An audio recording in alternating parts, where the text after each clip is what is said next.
পৃথিবীর জীবনে আপনি কখনো সমস্যা ছাড়া থাকতে পারবেন না। আল্লাহর কাছাকাছি মানুষদের জীবনী পড়লে আপনি দেখবেন তাদের জীবন ছিল সমস্যায় পরিপূর্ণ।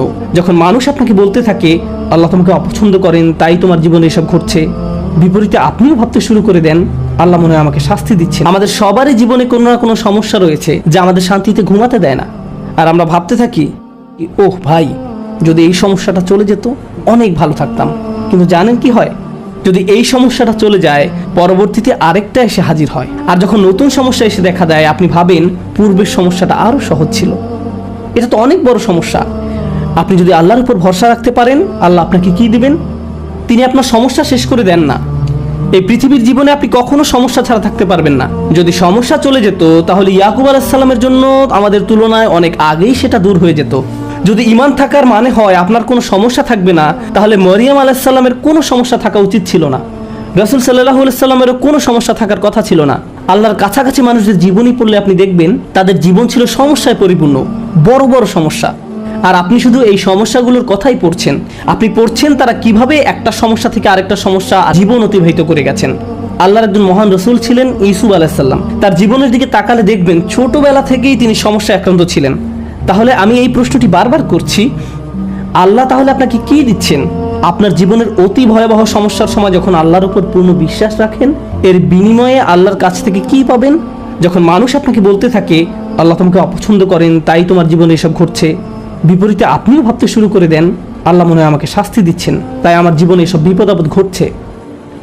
সেই মুহূর্তে যদি আপনি আল্লাহ সম্পর্কে সুধারণা পোষণ করতে পারেন, আল্লাহর প্রতি ভালোবাসা, নির্ভরতা এবং বন্ধন বজায় রাখতে পারেন যে না, আল্লাহ আপনাকে কখনো ছেড়ে যাবেন না, এর বিনিময়ে তিনি আপনাকে কি দেবেন?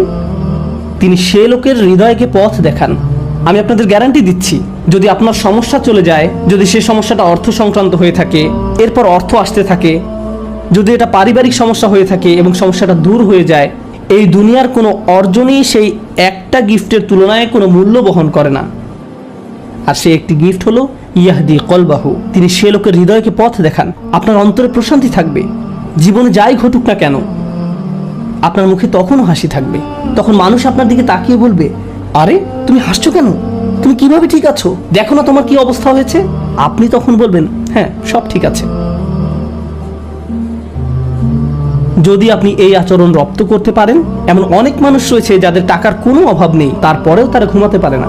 আপনার কল্পনায় যেসব কিছু মানুষের জন্য সুখ নিয়ে আসার কথা, তার সবই তাদের আছে, কিন্তু তবু তাদের মানসিক শান্তি নেই। তাদের নেই সেটা। তারা নিজেদের উপর খুশি নয়, বিভিন্ন রকম ড্রাগ এবং মদ পান করে, বাস্তব দুনিয়া থেকে নিজেদের সরিয়ে রাখে। তারা বাস্তবতার মুখোমুখি হতে পারে না। অন্য মানুষরা তাদের ভিডিও দেখে বলে, ওয়াও, তাদের বাচ্চাদের দোলনাটা কি সুন্দর, তাদের গাড়িটাও কি চমৎকার, আমরাও এগুলো চাই। ইয়া লাইতালানা মিসলা মা উতিয়া করুন, ইস, কারুনের যা আছে আমার যদি তা থাকতো। বসের মতো জীবন। পক্ষান্তরে আপনি যদি আল্লাহর দিকে ফিরেন, তাহলে তিনি আপনাকে এমন কিছু দান করবেন যা কোনো টাকার অঙ্কে কেনা সম্ভব নয়। খ্যাতি বা জনপ্রিয়তা যা আপনাকে দিতে পারবে না। আর তা হলো ইয়াহদি কলবাহু, তিনি আপনার হৃদয়কে পথ দেখাবেন। এটাই ঈমানের সর্বশ্রেষ্ঠ পুরস্কার। এটাই হলো বিপদে পড়ার সর্বশ্রেষ্ঠ পুরস্কার। এখন আলোচনার উপসংহারে এসে বলতে চাই, মানুষ অনেক সময় বিভিন্ন সমস্যা আটকে পড়ে। আপনি আটকে পড়েছেন, আমি আটকে পড়েছি। কখনো কখনো আমরা এখান থেকে মুক্তির কোনো উপায় দেখি না। ওই পরিস্থিতিগুলো হলো আমাদের আল্লাহর পক্ষ থেকে সর্বশ্রেষ্ঠ উপহার দেওয়ার একটা উপায়। ওই পরিস্থিতিগুলোতেই তিনি আমাদের অন্তরগুলোকে পথ প্রদর্শন করেন। আমরা যদি কেবল সেই পরিস্থিতিগুলো ব্যবহার করে আল্লাহকে পেতে পারি, আল্লাহর সাথে কথা বলতে পারি, এর জন্য আপনাকে আরবি জানতে হবে না, এর জন্য আপনাকে অনেক বেশি কোরআনও জানতে হবে না। জাস্ট আল্লাহর দিকে প্রত্যাবর্তন করুন আর বলুন, ইয়া আল্লাহ, আপনি তো সর্বশ্রেষ্ঠ পরিকল্পনাকারী। ইয়া আল্লাহ, আপনার মতো কেউ আমাকে ভালোবাসে না, কেউ আমার প্রতি আপনার মতো যত্নবান নয়। এটা কখনোই সম্ভব নয় যে আপনি আন্তরিকতার সাথে আল্লাহর নিকট হেদায়েত কামনা করবেন আর তিনি আপনাকে ফিরিয়ে দেবেন। আপনি যদি আল্লাহর কাছে একটা গাড়ি চান, তিনি হয়তো আপনাকে তা নাও দিতে পারেন। একটা বাড়ি চান, তিনি হয়তো আপনাকে তা নাও দিতে পারেন।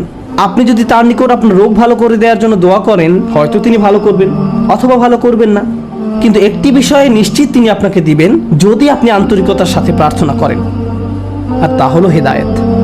তার সন্তুষ্টিপ্রাপ্ত বান্দাদের দলে চলার পথ, গাইডেন্স, তিনি আপনাকে এটা দেবেন। আর যখন তিনি আপনাকে এটা দান করবেন, তখন এমনিতেই অন্য সব সমস্যার সমাধান হয়ে যাবে। আল্লাহ তাআলা আমাদেরকে সেসব মানুষদের অন্তর্ভুক্ত করুন যারা সত্যিকার অর্থে তার নিকট হেদায়েত চায়, আর আমাদের জীবনের সকল সমস্যাগুলোকে তার কাছাকাছি হওয়ার মাধ্যমে পরিণত করুন, যেন তার নিকট থেকে আমরা হেদায়েত পেতে পারি।